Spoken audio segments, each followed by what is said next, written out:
दोस्तों, जब भी भारतीय क्रिकेट टीम मैदान पर उतरती है तो वह सिर्फ 11 खिलाड़ियों की टीम नहीं होती, बल्कि वह 140 करोड़ भारतीयों की उम्मीदें, जज्बा और तिरंगा अपने साथ लेकर उतरती है। भारत और न्यूजीलैंड के बीच खेली जा रही 3 मैचों की वनडे सीरीज भी अब ऐसे ही एक मोड़ पर आ खड़ी हुई है, जहां बात सिर्फ जीत और हार की नहीं बल्कि सम्मान, स्वाभिमान और देश के गौरव की है। राजकोट में खेले गए दूसरे वनडे मुकाबले ने हर भारतीय क्रिकेट फैन के दिल को झकझोर कर रख दिया। अपने ही घर में, अपने ही मैदान पर भारतीय टीम को जिस तरह से हार का सामना करना पड़ा, वह किसी को भी चुभने वाली थी। न्यूजीलैंड की टीम ने उस मुकाबले में भारत को 7 विकेट से हराते हुए ऐसा संदेश दिया जिसे कोई भी भारतीय फैन आसानी से भूल नहीं सकता। लेकिन दोस्तों, ये टीम इंडिया है। ये वही टीम है जिसने इतिहास में कई बार मुश्किल हालातों से निकलकर दुनिया को जवाब दिया है। अगर हम इस सीरीज की शुरुआत की बात करें तो पहले वनडे मुकाबले में भी भारतीय टीम पूरी तरह सहज नजर नहीं आई थी। शुरुआती झटके लगे थे, दबाव बना था और मुकाबला काफी रोमांचक हो गया था। लेकिन जब तिरंगे की शान की बात आती है तो भारतीय खिलाड़ी कभी पीछे नहीं हटते। पहले वनडे में भारतीय टीम ने संघर्ष करते हुए न्यूजीलैंड को 4 विकेट से हराकर इस सीरीज में 1-0 की बढ़त बनाई थी। वह जीत सिर्फ एक मैच की जीत नहीं थी, बल्कि यह संदेश था कि भारत को उसके घर में हराना आसान नहीं है। लेकिन दोस्तों, न्यूजीलैंड की टीम भी एक मजबूत और जुझारू टीम है। पहले वनडे में मिली हार उनके लिए चेतावनी थी। दूसरे वनडे में जब न्यूजीलैंड की टीम मैदान पर उतरी तो उनके इरादे साफ थे। उन्होंने हर विभाग में दमदार खेल दिखाया और भारतीय टीम को कड़ी चुनौती दी। दूसरे वनडे मुकाबले में न्यूजीलैंड की बल्लेबाजी बेहद संयमित और आक्रामक रही। उन्होंने भारतीय गेंदबाजों को खुलकर खेलने का मौका नहीं दिया और बड़े स्कोर का पीछा करते हुए पूरे आत्मविश्वास के साथ लक्ष्य हासिल किया। इस हार ने हर भारतीय फैन को दुखी जरूर किया, लेकिन साथ ही एक नई उम्मीद भी जगा दी, क्योंकि दोस्तों, जब भारत दबाव में होता है तभी असली टीम इंडिया सामने आती है। अब यह सीरीज 1-1 की बराबरी पर आ चुकी है। 3 मैचों की इस वनडे सीरीज का तीसरा और आखिरी मुकाबला अब एक फाइनल युद्ध बन चुका है। ये मुकाबला तय करेगा कि कौन सी टीम सीरीज की विजेता बनेगी और किसके सिर पर जीत का ताज सजेगा। न्यूजीलैंड की नजरें इस मुकाबले पर पूरी तरह टिकी हुई हैं। उनका सपना है कि वे भारत को उसी के घर में हराकर वनडे सीरीज पर कब्जा जमाएं। लेकिन दोस्तों, भारत कोई आसान दुर्ग नहीं है। यहाँ हर जीत के लिए खून पसीना बहाना पड़ता है।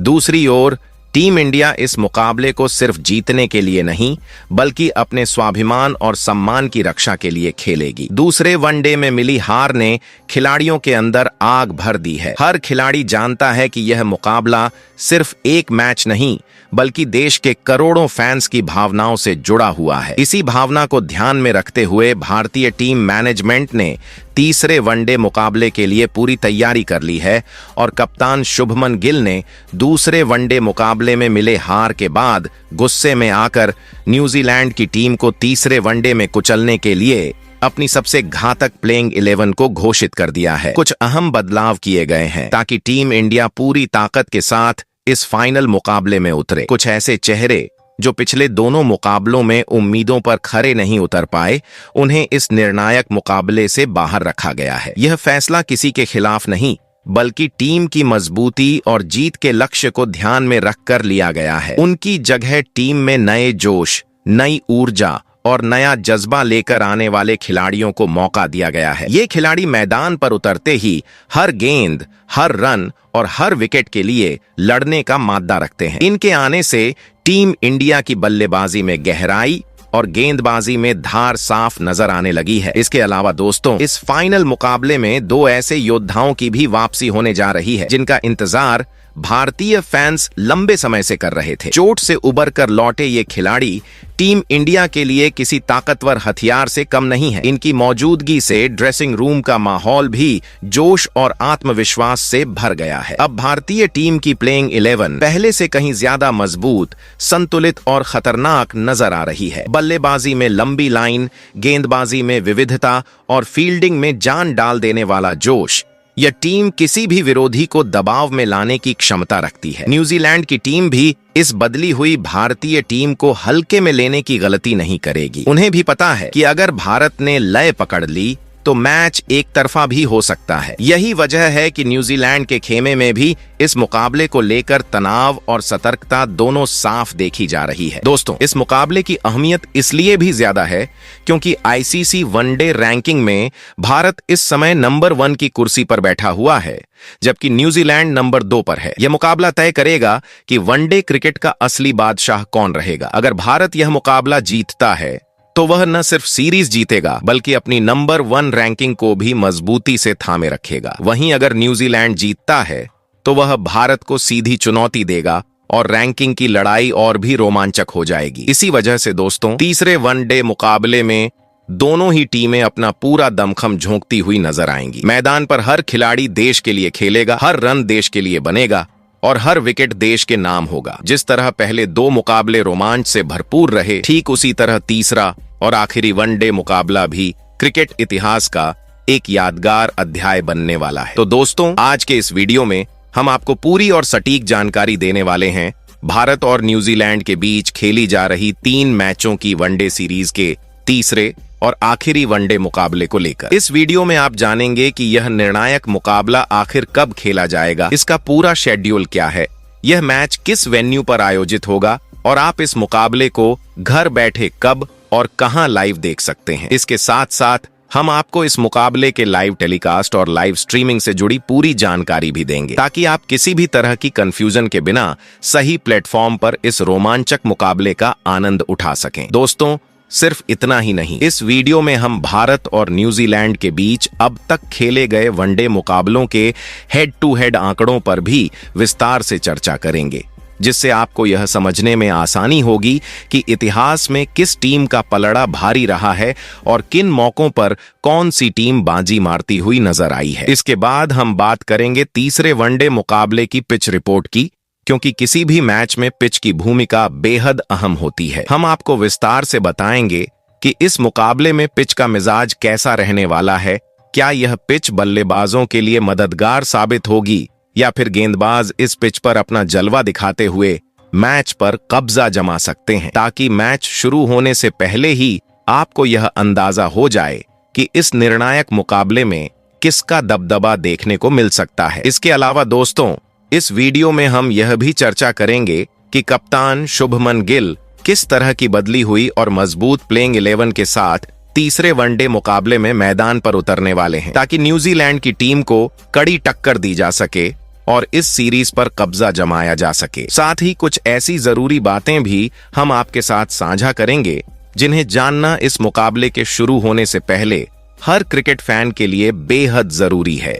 लेकिन दोस्तों, इससे पहले अगर आप टीम इंडिया से जुड़ी हर छोटी बड़ी खबर, लेटेस्ट अपडेट और एक्सक्लूसिव क्रिकेट जानकारी सबसे पहले पाना चाहते हैं, तो अभी अपने इस क्रिकेट चैनल क्रिकेट ज्ञान हिंदी को सब्सक्राइब करें, वीडियो को दिल से लाइक करें और अपने सभी क्रिकेट प्रेमी दोस्तों के साथ शेयर करना बिल्कुल न भूलें। साथ ही कमेंट बॉक्स में अपनी राय जरूर दें कि दूसरे वनडे मुकाबले में न्यूजीलैंड के खिलाफ मिली हार के लिए आप किसे जिम्मेदार मानते हैं, कोच, कप्तान या फिर कोई और खिलाड़ी। आपकी राय हमारे लिए बेहद अहम है, इसलिए कमेंट करना ना भूलें। तो चलिए दोस्तों, बिना किसी देरी के इस वीडियो की करते हैं धमाकेदार शुरुआत। दोस्तों, सबसे पहले हम बात करने वाले हैं भारत और न्यूजीलैंड के बीच खेले जाने वाले तीसरे और आखिरी वनडे मुकाबले के वेन्यू और टाइम टेबल से जुड़ी सबसे अहम जानकारी की, क्योंकि किसी भी क्रिकेट फैन के लिए यह जानना बेहद जरूरी होता है कि मैच कब, कहां और किस समय खेला जाएगा। दोस्तों, भारत और न्यूजीलैंड के बीच यह तीसरा और निर्णायक वनडे मुकाबला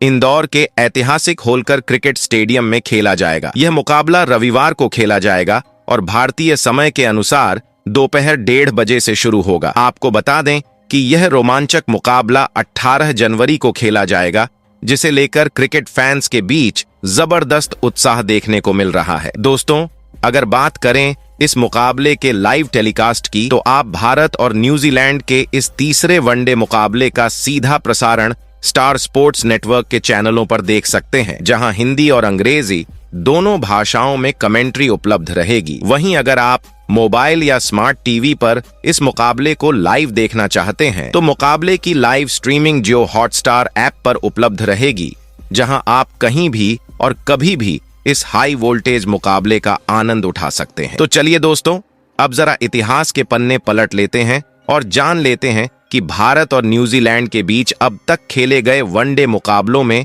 दोनों टीमों का हेड टू हेड रिकॉर्ड आखिर कैसा रहा है। दोस्तों, आपको जानकर थोड़ा मजा भी आएगा और थोड़ा गर्व भी होगा, क्योंकि भारत और न्यूजीलैंड के बीच अब तक कुल 123 वनडे मुकाबले खेले जा चुके हैं। इन 123 मुकाबलों में टीम इंडिया ने 63 मैचों में जीत दर्ज की है, जबकि न्यूजीलैंड की टीम ने 51 मुकाबलों में बाजी मारी है। बाकी कुछ मुकाबले ऐसे भी रहे हैं जिनका नतीजा नहीं निकल पाया। अब अगर इन आंकड़ों को देखा जाए तो साफ तौर पर कहा जा सकता है कि रिकॉर्ड के मामले में भारतीय टीम का पलड़ा न्यूजीलैंड के ऊपर भारी नजर आता है। लेकिन दोस्तों, क्रिकेट सिर्फ आंकड़ों का खेल नहीं होता, वरना तो मैच शुरू होने से पहले ही ट्रॉफी दे दी जाती। न्यूजीलैंड की टीम वही टीम है जो कागजों पर भले ही कमजोर दिखे, लेकिन मैदान पर आते ही बड़े बड़े रिकॉर्ड्स को जेब में डालकर घूमती है। पहले वनडे में न्यूजीलैंड ने थोड़ा शांत रहकर खेला, लेकिन दूसरे वनडे में तो कीवी टीम ने ऐसा खेल दिखाया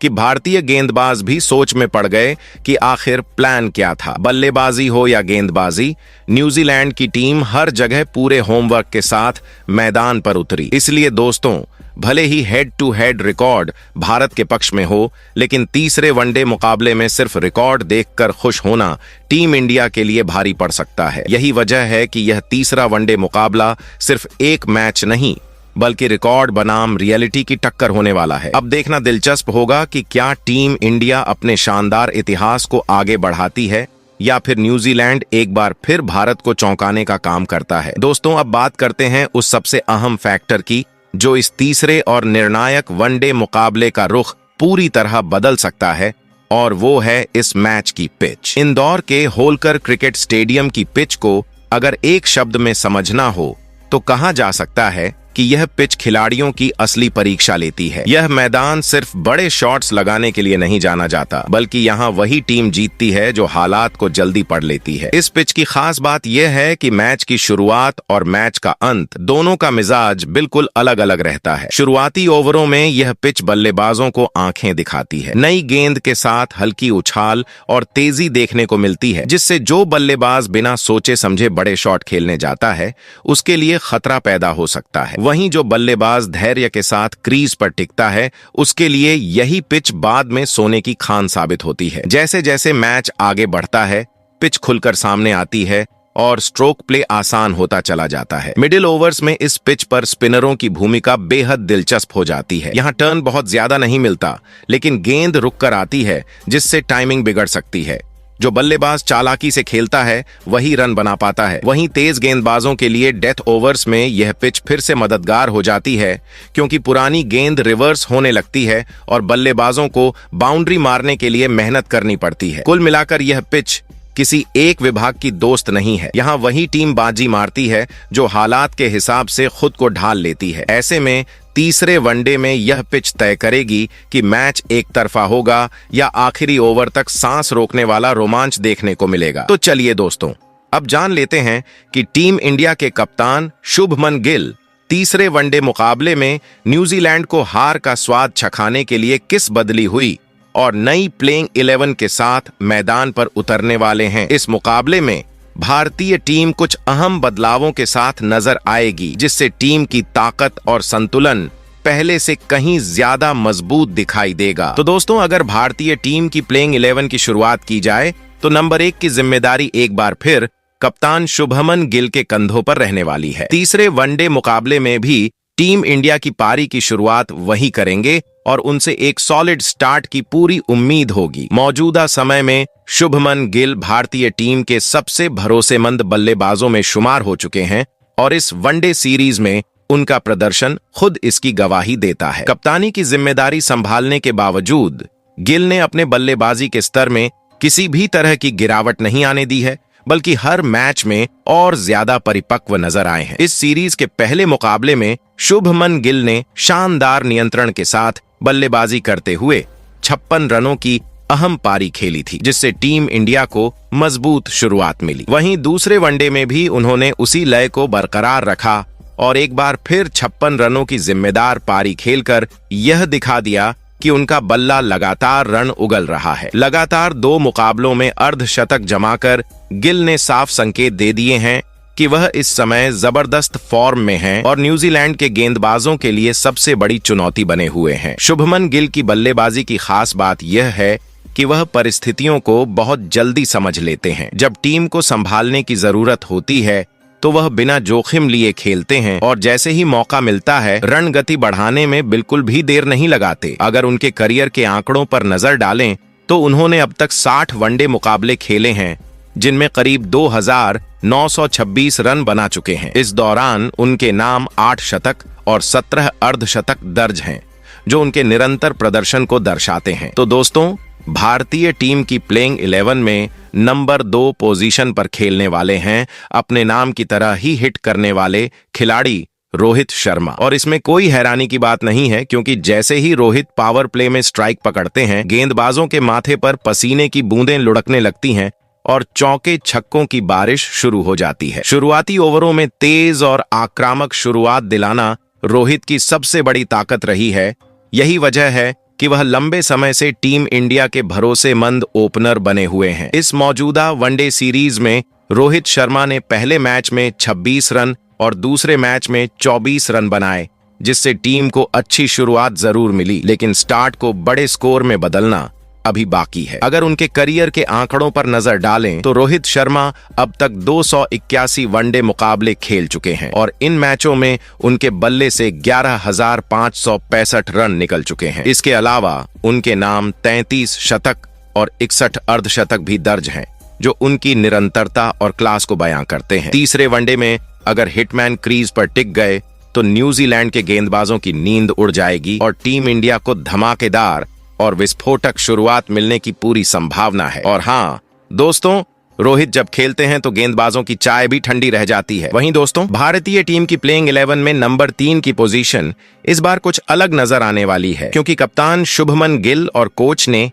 एक बड़ा और चौंकाने वाला फैसला लेते हुए श्रेयस अय्यर की जगह तिलक वर्मा को मौका दिया है। पहले वनडे मुकाबले में श्रेयस अय्यर केवल 8 रन ही बना पाए थे और जल्दी आउट हो गए थे, जिससे टीम मैनेजमेंट को ज्यादा संतोष नहीं मिला। ऐसे में तीसरे और निर्णायक वनडे में टीम ने युवा और आक्रामक बल्लेबाज तिलक वर्मा पर भरोसा जताया है। दोस्तों, T20 फॉर्मेट में तिलक की बल्लेबाजी को देखकर साफ है कि जब यह खिलाड़ी मैदान पर उतरता है तो गेंदबाजों की नींद उड़ जाती है और चौकों छक्कों की बारिश होने लगती है। हालांकि वनडे फॉर्मेट में तिलक को अभी ज्यादा मौके नहीं मिले हैं। उन्होंने अब तक केवल 5 वनडे मुकाबले खेले हैं और इन मैचों में उनका बल्ला सिर्फ एक अर्धशतक ही दिखा पाया है। लेकिन यही बात इसे और रोमांचक बनाती है, क्योंकि तीसरा वनडे उनके लिए एक बड़ी परीक्षा जैसा है। दबाव में शांत रहना, सही समय पर बड़े शॉट लगाना और रन गति बनाए रखना तिलक की सबसे बड़ी ताकत है। अगर वह यहाँ एक बड़ी और जिम्मेदार पारी खेल जाते हैं तो टीम इंडिया को मजबूती मिलने के साथ साथ वनडे टीम में उनकी जगह भी लगभग पक्की हो सकती है। तो दोस्तों, तीसरे वनडे में सभी की नजरें तिलक वर्मा पर टिकी रहेंगी और उम्मीद है कि वह मैदान पर आकर एक धमाकेदार प्रदर्शन करें और हाँ, शायद कुछ गेंदबाजों को पसीना भी आ जाए। वहीं दोस्तों, भारतीय टीम की प्लेइंग 11 में नंबर 4 की पोजीशन पर मैदान पर उतरते हैं मिडिल ऑर्डर के सबसे भरोसेमंद और अनुभवी बल्लेबाज विराट कोहली। उनका नाम आते ही विपक्षी गेंदबाजों की रणनीति बदल जाती है, क्योंकि विराट बड़े मैचों में दबाव झेलने और टीम को संभालने के लिए जाने जाते हैं। मौजूदा वनडे सीरीज में भी विराट कोहली ने अपनी क्लास का परिचय दिया है और यह साबित कर दिया है कि फॉर्म अस्थायी हो सकती है, लेकिन उनके खेल की गुणवत्ता हमेशा स्थायी रहती है। पहले वनडे मुकाबले में विराट ने 93 रन बनाकर टीम को एक शानदार शुरुआत दी और मैच का रुख अपने पक्ष में मोड़ दिया। इस पारी में उन्होंने संयम और आक्रामकता का बेहतरीन संतुलन दिखाया, जिससे न्यूजीलैंड के गेंदबाजों को खुद को संभालने का मौका ही नहीं मिला। दूसरे वनडे मुकाबले में विराट कोहली ने 23 रन की छोटी लेकिन जिम्मेदार पारी खेली, जो टीम के लिए बेहद महत्वपूर्ण साबित हुई। इस सीरीज में अब तक उन्होंने कुल 116 रन बनाए हैं, जो उनकी निरंतरता को दर्शाता है। विराट के करियर के आंकड़ों पर नजर डालें तो उन्होंने अब तक 310 वनडे मुकाबले खेले हैं और इन मैचों में उनके बल्ले से 14,674 रन निकले हैं। साथ ही उनके नाम 53 शतक और 77 अर्धशतक दर्ज हैं। यह आंकड़े खुद ही विराट की महानता और उनके मैच जिताऊ अंदाज को बयां करते हैं। तीसरे वनडे में टीम इंडिया को उम्मीद है कि विराट एक बार फिर क्रीज पर टिककर टीम को मजबूती और बड़ी पारी देंगे, क्योंकि जब विराट लय में होते हैं तो विपक्षी टीम के लिए मुकाबला आसान नहीं रहता। वहीं दोस्तों, भारतीय टीम की प्लेइंग 11 में नंबर 5 की जिम्मेदारी इस बार विकेटकीपर बल्लेबाज लोकेश राहुल के कंधों पर रहने वाली है। राहुल इस सीरीज में टीम इंडिया के सबसे भरोसेमंद और रन बनाने वाले बल्लेबाज साबित हुए हैं। जब भी टीम को किसी अहम मौके पर मोर्चा संभालने की जरूरत पड़ी, राहुल ने जिम्मेदारी उठाई और शानदार पारी खेलकर टीम को संभाला। विकेट के पीछे उनकी फुर्ती और मैदान पर उनकी शांति टीम इंडिया के लिए अतिरिक्त ताकत साबित होती है। इस सीरीज में पहले वनडे में उन्होंने नाबाद 29 रन बनाए और मुश्किल हालात में टीम को संभाला। वहीं दूसरे वनडे में राहुल ने गियर बदलते हुए 112 रन की विस्फोटक पारी खेली, जिसमें 11 चौके और एक शानदार छक्का शामिल था। अगर उनके वनडे करियर के आंकड़ों पर नजर डालें तो राहुल ने अब तक 93 वनडे मुकाबले खेले हैं और इन मैचों में उनके बल्ले से लगभग 3355 रन निकले हैं। साथ ही उनके नाम 8 शतक और 20 अर्धशतक दर्ज हैं। तीसरे वनडे में टीम इंडिया को उनसे एक और धमाकेदार पारी की उम्मीद है, जो मुकाबले का रुख बदल सकती है। तो दोस्तों, टीम इंडिया की प्लेइंग 11 में नंबर 6 की पोजीशन पर इस बार एक बड़ा बदलाव देखने को मिला है। पहले इस स्थान पर नीतीश कुमार रेड्डी को रखा गया था, लेकिन दूसरे वनडे मुकाबले में उनका प्रदर्शन बल्लेबाजी और गेंदबाजी दोनों में खास प्रभावशाली नहीं रहा और वह टीम के लिए पूरी तरह ब्लॉक नजर आए। ऐसे में तीसरे और निर्णायक वनडे में टीम मैनेजमेंट ने युवा और प्रतिभाशाली आयुष बड़वानी को प्लेइंग 11 में शामिल करने का बड़ा फैसला किया है। आयुष बड़वानी को हम आईपीएल में शानदार बल्लेबाजी और गेंदबाजी करते हुए देख चुके हैं, जहां उन्होंने अपने आक्रामक अंदाज और गेंदबाजी की विविधता से सभी का ध्यान खींचा। हालांकि वनडे फॉर्मेट में उनका अनुभव अभी बहुत ज्यादा नहीं है और उन्होंने अब तक कोई भी वनडे मुकाबला नहीं खेला है। ऐसे में यह तीसरा वनडे आयुष के लिए एक बड़ा मौका साबित होने वाला है। इस मैच में वह अपनी आक्रामक बल्लेबाजी और गेंदबाजी के दम पर टीम इंडिया को मजबूती देने की पूरी कोशिश करेंगे। वहीं दोस्तों, भारतीय टीम की प्लेइंग 11 में नंबर 7 की पोजीशन पर इस बार बड़ा बदलाव देखने को मिला है। पहले रविंद्र जडेजा को रखा गया था, लेकिन दोनों वनडे मुकाबलों में उनका प्रदर्शन बल्लेबाजी और गेंदबाजी दोनों में खास प्रभाव नहीं छोड़ पाया। ऐसे में टीम मैनेजमेंट ने सख्त लेकिन जरूरी फैसला लेते हुए अक्षर पटेल को प्लेइंग 11 में शामिल किया है। अक्षर पटेल एक ऐसे ऑलराउंडर हैं जो किसी भी स्थिति में टीम के लिए महत्वपूर्ण रन बना सकते हैं और जरूरत पड़ने पर पारी संभालने के साथ ही तेज रन बनाने में भी मदद कर सकते हैं। गेंदबाजी में उनकी फिरकी बेहद किफायती रहती है और मिडिल ओवर्स में वह लगातार विकेट लेकर विपक्षी टीम की नींद उड़ा देते हैं। अक्षर ने अब तक 71 वनडे मुकाबले खेलकर लगभग 1000 रन बनाए हैं और गेंदबाजी में उनके नाम 75 विकेट दर्ज हैं। ऐसे में तीसरे वनडे में उनका प्रदर्शन टीम इंडिया के लिए निर्णायक साबित हो सकता है। वहीं दोस्तों, भारतीय टीम की प्लेइंग 11 में नंबर 8 पर इस बार तेज गेंदबाज हर्षित राणा को मौका मिला है। हर्षित राणा को टीम इंडिया में विशेष तौर पर शुरुआती ओवरों में झटका देने वाले गेंदबाज के रूप में जाना जाता है। नई गेंद उनके हाथ में आते ही वह अपनी तेज रफ्तार और उछाल का इस्तेमाल करते हुए बल्लेबाजों पर दबाव बना देते हैं। मौजूदा वनडे सीरीज में भी हर्षित ने अपनी उपयोगिता साबित की है। पहले मुकाबले में उन्होंने पावर प्ले में 2 महत्वपूर्ण विकेट लेकर न्यूजीलैंड की शुरुआत को प्रभावित किया। वहीं दूसरे मुकाबले में भी उन्होंने अहम विकेट लेकर टीम को सही समय पर बढ़त दिलाई। हर्षित राणा की गेंदबाजी में निरंतरता और सटीक लाइन लेंथ उनकी सबसे बड़ी ताकत है। अगर उनके वनडे करियर के आंकड़ों की बात करें तो उन्होंने अब तक 13 वनडे मुकाबले खेलकर 23 विकेट अपने नाम किए हैं। ऐसे में तीसरे वनडे मुकाबले में टीम इंडिया को शुरुआती ओवरों में बड़े विकेट लेने की पूरी उम्मीद हर्षित राणा से होगी और वह विपक्षी बल्लेबाजों के लिए बड़ी चुनौती साबित हो सकते हैं। वहीं दोस्तों, भारतीय टीम की प्लेइंग 11 में नंबर 9 की पोजीशन पर इस बार तेज गेंदबाजी विभाग में बड़ा बदलाव देखने को मिला है। पहले इस स्थान पर प्रसिद्ध कृष्णा को रखा गया था, लेकिन डेथ ओवर्स में महंगी गेंदबाजी और रन लुटाने की समस्या के चलते टीम मैनेजमेंट ने उन्हें बाहर करते हुए अर्शदीप सिंह को प्लेइंग 11 में शामिल किया। अर्शदीप अपनी कसी हुई और समझदारी भरी गेंदबाजी के लिए जाने जाते हैं। खास तौर पर पावर प्ले के शुरुआती ओवरों में नई गेंद से स्विंग लेने और बल्लेबाजों को परेशान करने की उनकी क्षमता उन्हें खतरनाक बनाती है। उनकी यॉर्कर और स्लोअर गेंदें अक्सर बल्लेबाजों के लिए सिरदर्द साबित होती हैं। अगर उनके करियर के आंकड़ों की बात करें तो अर्शदीप सिंह ने अब तक 14 वनडे मुकाबले खेलकर 22 विकेट अपने नाम किए हैं। तीसरे वनडे में उनसे टीम इंडिया को सटीक, किफायती और दबाव बनाने वाली गेंदबाजी की पूरी उम्मीद रहेगी। वहीं दोस्तों, भारतीय टीम की प्लेइंग 11 में नंबर 10 पर तेज गेंदबाज मोहम्मद सिराज मैदान पर उतरेंगे। सिराज को किसी भी स्थिति में विकेट लेने के लिए जाना जाता है और वह नई गेंद हो या डेथ ओवर्स हर समय विपक्षी बल्लेबाजों के लिए सिर दर्द बन जाते हैं। इस सीरीज में पहले मैच में उन्होंने महत्वपूर्ण विकेट चटकाए, जबकि दूसरे मैच में सफलता कम रही, लेकिन यह उनके फॉर्म को प्रभावित नहीं करता। उनके वनडे करियर के आंकड़े भी शानदार हैं। अब तक 39 वनडे मुकाबले खेलकर उन्होंने 75 विकेट अपने नाम किए हैं। तेज गति, स्विंग और यॉर्कर की वजह से सिराज तीसरे वनडे में टीम इंडिया के लिए टर्निंग पॉइंट साबित हो सकते हैं। वहीं दोस्तों, भारतीय टीम की प्लेइंग 11 में नंबर 11 की पोजीशन पर इस बार बड़ा बदलाव देखने को मिला है। पहले इस स्थान पर कुलदीप यादव थे, लेकिन इस सीरीज में उनकी महंगी गेंदबाजी और सीमित प्रभाव के कारण टीम मैनेजमेंट ने उन्हें बाहर करते हुए